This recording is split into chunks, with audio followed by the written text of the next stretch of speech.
And it is a welcome back to Studio Q for a community luminary who I don't think we hear enough about. It's Mr. Paul Evans. How are you going, Paul? Not too bad. And I say welcome back because it's only a couple of weeks since we saw you at the slave auction at the Laird. Yes, it was a fun event. Was it? Yes, it was. Even though I'm outside all the time, I don't get a chance to get inside and see any of the event. You don't? No. Because you're busy beavering away behind the scenes. Yes, working my little butt proverbial. off. Now, you've been actually running that and organising that for many, many years, haven't you? Yes, it's been going for 17 years and we've been raising, at the moment, $287,000. Wow. Slave market itself raised $13,868. Now that's So that's a fantastic support from the community. And this is basically all towards HIV, AIDS 100% of all the money raised at Slave Market goes to the David Williams Fund. People living with HIV in poverty. It was your brainchild, wasn't it, the slave auction? Yes, it was a brainchild of lots of little things like magazines. You see things in the 60s and 70s when you work at different venues. So you're not at all kinky, are you, by any chance? Yeah. Oh, okay. I mean, 17 years ago, that would put it pretty much at the epicentre of the HIV. The very start of HIV in Australia. Yeah. So you were pretty much at the epicentre of it. You had sort of come through the Sydney scene and what have you, hadn't you? Yeah, it came through Signals, Club 80, Barracks. As a manager, yeah? A couple of the venues. And how did you... Your Signal was your first, is that right? Signal was one of the bars that I started off, yes. And was it through seeing what was going on at those venues, or was it sort of seeing the impact of this this epidemic? Is that really what sparked you into caring enough to start up such a thing as the slave auction? Well, I started to lose friends one after the other. Right. And when I shifted from Sydney to Melbourne to be with my partner at the moment, all his friends were dying, and I just thought, I've got to do something. And luckily I came along and met Tex McKenzie, and Tex McKenzie and I started NAG, and then started the events, and it continued on from there. Tex has gone on to other things, and at the present moment I'm the only one who runs the event. You're the only one. Now, NAG, no attitude guys, sometimes known as no attitude gays. Some known as attitude gays, yes, but... That's intrinsically linked to the slave auction as the fundraising body, isn't it? Mooning and slave market. Yeah, mooning and slave market. Now, you pretty much run that as a one-man operation now, isn't it? Yes, the whole thing for the last 3 years has been one-man operation. You were actually making the point that it's becoming very difficult to continue this fundraising work because it's getting harder and harder to get people to take interest. It's getting harder and harder because you can't find the volunteer support anymore.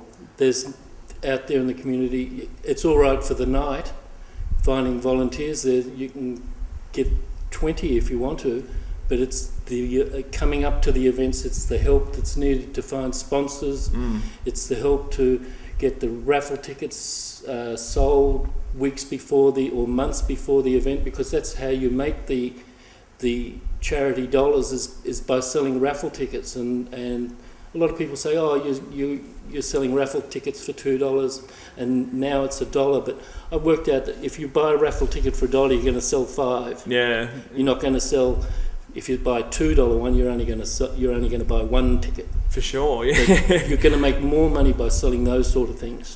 Definitely. I mean, have you seen a big change in the way people are forthcoming? I mean, was it a lot easier in the early days to garner support for volunteer work?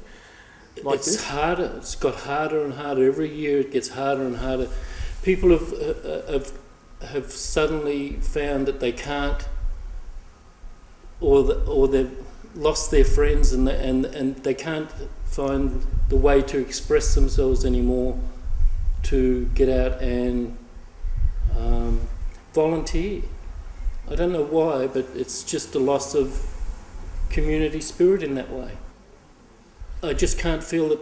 I just don't feel that the community spirit. So you having come through the scene from the early days in Sydney, Adelaide, have you really noticed a big shift in the amount of community spirit that's there? Are we really going? I think we're going backwards. Going backwards to the me? Is it more me rather than us? It's all me instead of us. Or there's none of that. Come out and we've lost the creativity, we've lost the spirit, we've lost the male bonding. Right. I think it's male bonding. And is this? Do you think things like the internet and this sort of thing is influencing? I think the internet has a lot to do with it, actually, because people are spending more and more time chatting to their friends on there, and most of it's a lot of dribble. I'm sorry, but it is. It's a lot of dribble, and they don't really know how to express themselves other than show a picture of themselves or. I do it too, but you know. But you do it for a good cause, don't you? I do it to try and find contestants. Contestants for the slave auction. Or something like that. And mooning. And on an ongoing basis too, because you'd like to see your work carried on. I'd like to see I can't keep on doing fundraising all my life. I've done 17 years now, and I'm getting a bit tired of it. I don't get the support again, and I just feel that maybe there's someone out there who has the spirit to help me continue it on in another way. Well, there can't be a more important plea than that, I don't think, at this time. What's the best way to get in touch with you if people are interested in the work through NAG? They can call me on 9489 7485 or on my email address pevans@iimetro.com.au. Or get in touch with the Victorian AIDS Council? Or go through the Victorian AIDS Council. Or if you're a volunteer and you want to help the community, we need your support. Yeah, it doesn't happen by itself. You're right, it doesn't happen by itself. So please, volunteer. We need volunteers. Well, Paul, it is an important message, and thanks for coming in and sharing it with us. Paul Evans in Studio Q, and we'll be back soon. Thank you.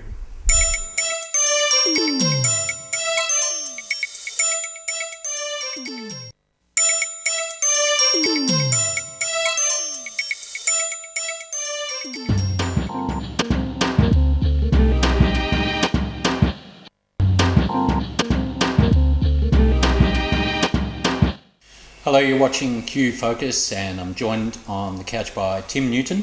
Hi Tim, how are you going? Good. Doug Pollard. Hi there. How are you? Very well, thanks. And our new friend Patrick Bonello. Correct. Got that one right. You got that. Good. How are you, Patrick? Very well, thank you. Outgames, Chill Out, Midsummer. Do you think that it would be better spread out over the year, or is there a problem with having everything all concentrated into that period, that's where it's chewing up Gay the money? festival overload, is that what you're saying? Yeah. I think the biggest problem though, we've got all these events, they're all squeezed into 2 or 3 events, because I think people perceive that this is when the climate's best, the weather's the best, so bingo, and we've got Midsummer, we've got Pride, we've got the Human Rights Conference. Which is part of Outgames. Which is part of Outgames, and then we've got Midsummer, we've got Mardi Gras, Chile. Where does all the money come from? We've got to keep on dipping our hands into our pockets. The pink pockets aren't that deep. Oh, come on. It's not that expensive, and you don't have to go to everything. It doesn't cost anything to go on the Pride March. All that fairy floss. Right. Just buy a wig. Yeah. I just think everybody's trying to do everything at the same time because they perceive that the weather's always best, for these 2 or 3 months. But of course, the weather in Australia generally is okay throughout the year.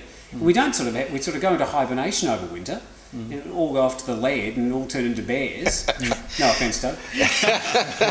I wish more of you would. I think you've got something slightly wrong here, because you talk about Outgames and the Human Rights Conference and Midsummer and Pride as though they were separate things, and in fact this year they're not.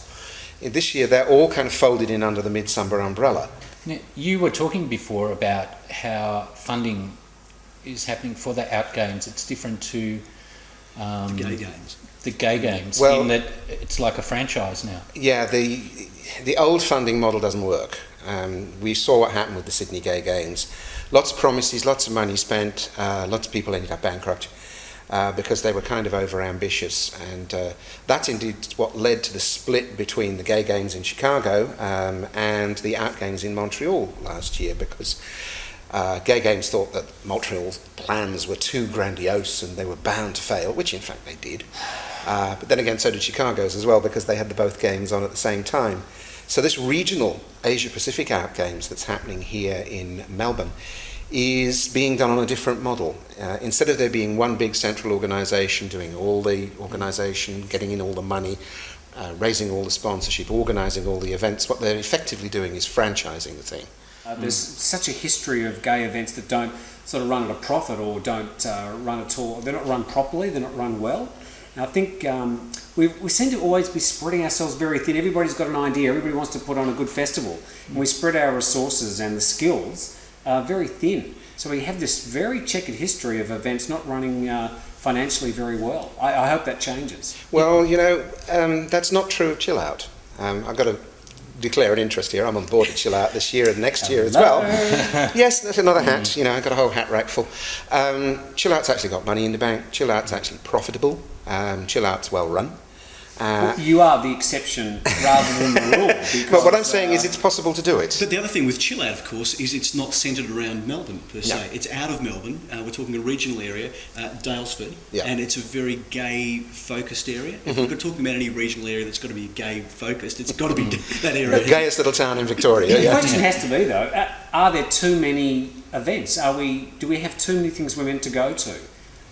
Is the demand on the pink dollar too heavy? I think Doug answered that already when he said that well, let's face it, the Outgames are a one-off for at least for this coming year, and the conference that goes with it is part of. But Midsummer goes for what, 4 weeks or something? Outgames are going to go for 2. Yeah, but it's during Midsummer. It's the same time. It's part of the umbrella. So how do we get to all these things? You just pick and choose, like you would for anything else. I mean, something like Chill Out's very different, because Chill Out is kind of all right, you've been to all the other big stuff. Yeah. Now you come to this slightly daggy out in the country, wind down after Mardi Gras, Midsummer, everything else. And you mentioned it's like the coming down off Mardi Gras. Yeah, absolutely. Yeah, it's a recovery party. It's a Mardi Gras. Well, that's why it's called Chill Out. Yeah, exactly. That's what it's for. I love having the choice. I love being able to go to all these different events. I love to be able to have the opportunity to try all these different opportunities. But I'm over here and then I'm over there, and I have to zip off to this function. They all seem to be on at the same time. But then isn't that a good thing to have so much choice that you can choose? But I worry that we're just spreading ourselves so thin. Well, again, so what I said to you Let's have before 1 or about 2 really good festivals.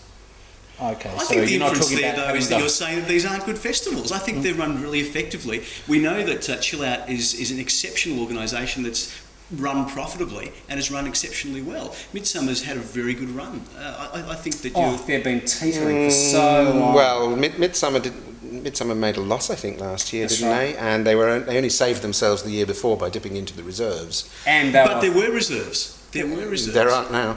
So what happens now this coming year? This coming year, they have to make a profit. Yeah. They have to make a profit this year. Because they don't have anything to fall back on now.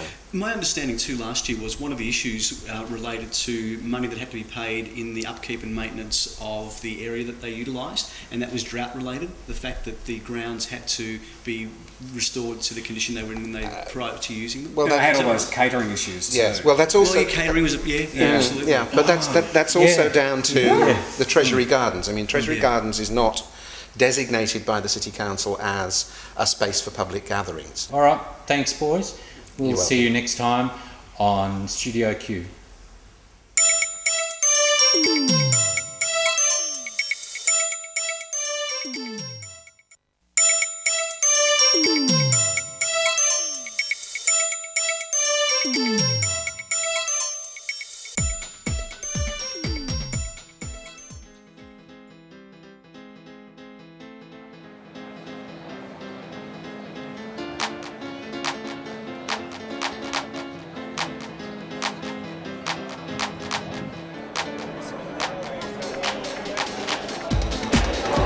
Welcome, ladies and gentlemen, to the first Asian Pacific Outgames. My name is Chris Goodall and I'm reporting here for Bent TV.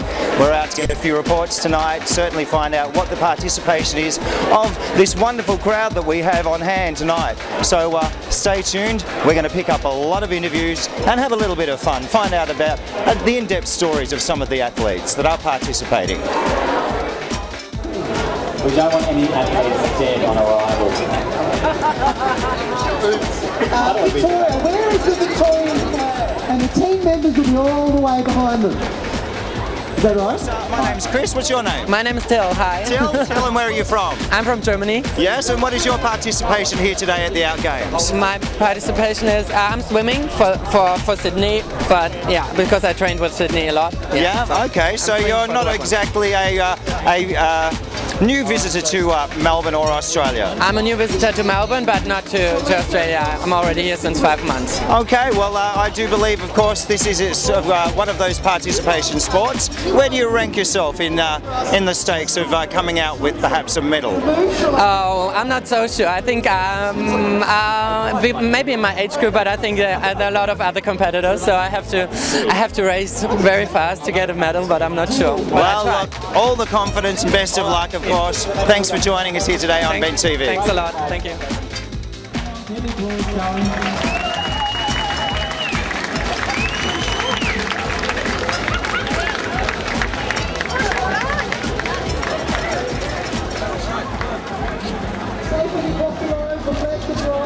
That's it, Ron McDonald, the winner of those rules. Next one is Tasmania. Tasmania, there's the flag.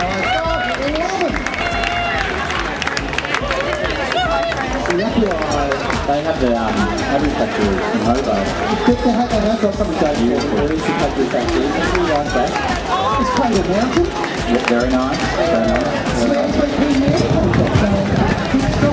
And we got what? Bob, Senator Bob Brown. He's from Tassie. Are you picking up on the euphoric experience that is taking place here, of course, in Melbourne? We're here with a group of our favoured Samoan team. Come and bring it on again, girls and boys.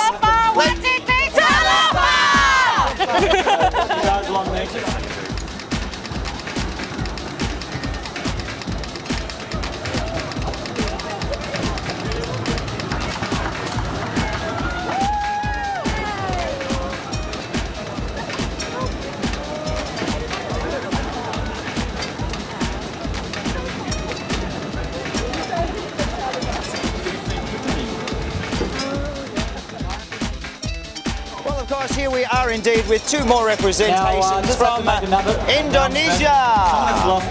Okay, gentlemen, what is your name? My name is Joshua. Joshua Windu. And what is your participation in the of course, activities today, or even the athletics? Yeah, we're gonna play tennis. What do you do? Tennis. Tennis. Okay, so how would you rate yourselves, perhaps to our favoured Leighton? Leighton Hewitt? Yes. You know Leighton Hewitt, of love course? him, yeah. Well, how would you fare yourself against playing with Leighton, perhaps? Oh my God. Wow. About the liability. I think we might have a winner on our hands. So,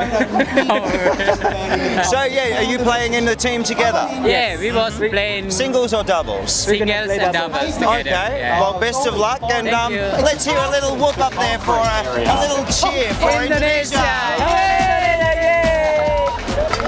Ladies and gentlemen, this is Ronald, of course, and Ronald, you are our participant, of course. What is your participation? Who are you representing? Out Black. I'm the convener of Out Black for the last 12 years. Well done, Yeah. sir. And are you actually participating in some of the sports? No, mainly because that there's been no activity for us. Well, we're going to get to work on you guys and certainly have you ready for 2009. Thanks very much. 2009, Copenhagen.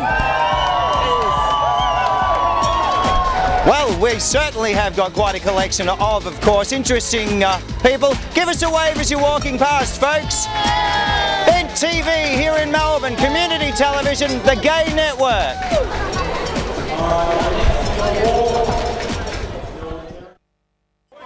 once again, of course, we have a representative here from India, the sole representative, I might add.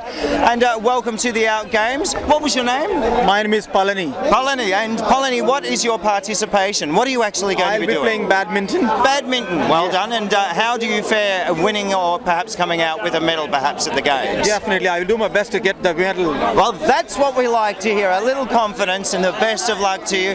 Good luck. We hope to see you again soon, all right? Thank you very much. My pleasure. Thank you. Let's hear it for India. Yay! Thank you.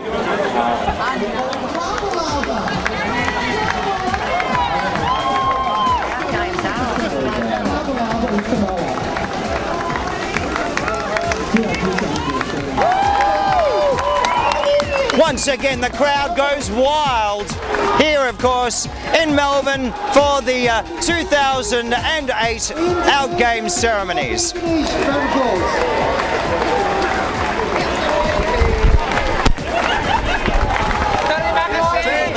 So once again, we're roaming around the world at the moment. We've ended up here in Denmark, and I'm speaking to Jonas. Jonas, Yeah. welcome Jonas. This Thank is Ben TV in Melbourne. What is your participation in, of course, the Outgames today? Yes, me and my group we are rowers. Rowers. So tomorrow we're going to defeat all the clubs in Melbourne. That's it. Okay, This is so our job. have you actually been down to the area yet? Oh, yeah, today to work out, to figure out how the guys rowing, to work out how the shed would be. Yeah, so it was pretty So cool. you've had good a little bit of practice, have you? Yes. Who is what is the guy's name that you sits right at the top there and hoys all out the noise? Oh, okay. What did they call? Coxswain. Once again, I struck gold. Coxswain. Pardon me. Okay. Who's the coxswain in the team then? Our coxswain holds just the South African flag. Well, there you go. Multiculturalism at its best here at the Outgames in Melbourne on the 31st of January, 2008. Thank you. Let's give it all the way, fellas. It's live. Bring it on.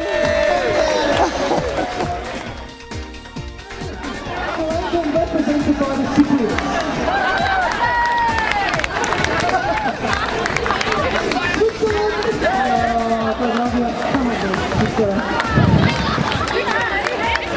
Thailand!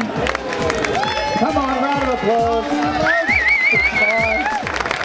I'll be there in 4 weeks. You know, you need to get some championships to the Thai television station, give us away. Be seen, be heard, but be on Bent TV. Oh, there's our new catchphrase. Bent TV, folks, Melbourne's Gay Network. Melbourne's Gay Network, give us a bit of a wave. Well, a stranger thing you have never seen here in Melbourne, of course, during the Outgames ceremonies, we had some very unusual people travelling around the place. One in particular who was handing out lucky pennies to each and every one that was willing to take hold of them. Folks, I've got a lucky penny here. Who would like to get the lucky penny? It's so lucky it's come back home. Oh no, we need to get lucky. There you go. Well, what is your sport, sir? Volleyball. Volleyball. And what's your name? Hermie. What else is it that your team is actually going to be participating in the sport? Well, I'm in a group of the Philippines, and I've come from Philippines originally, but I live now in Sydney. I've organised couple of gay games from Chicago, or actually from Amsterdam back then. Really? And brought in the Philippine team from Manila. So have you come out with some medals? Yeah. Well so far we're so lucky. So we're expecting, hopefully, we just keep fingers crossed. Well, best of luck with we really this need one. that coins for our group. There you go. Good luck with the coin. Thank you very much. Thank you. Thank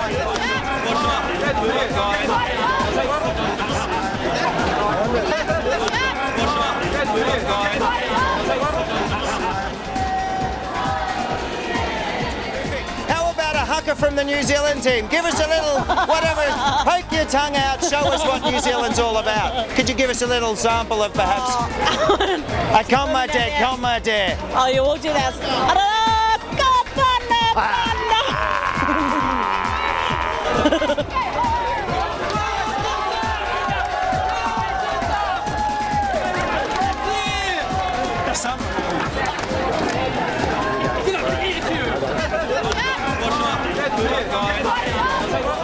there is certainly an energy to be experienced here in Melbourne tonight. Of course, let's give us a little bit of that energy. Well, you guys seem to be the loudest ones. A little trick perhaps to be seen from one of our team sports, of course, Denmark representation. Yes. Now, I was just about to say, can he actually hold that up without hands? Gentlemen, if you were quick enough, you'd grab each end. Well, it certainly is a great experience being down here tonight. There are hundreds of people. Indeed, I could almost say thousands that are participating in the first Asian Pacific Outgames for 2008 here in Melbourne. As athletes and spectators alike enter Melbourne Town Hall, thus begins the opening ceremony of the 2008 Asia Pacific Outgames. And join us next week in Studio Q for some highlights of the opening ceremony.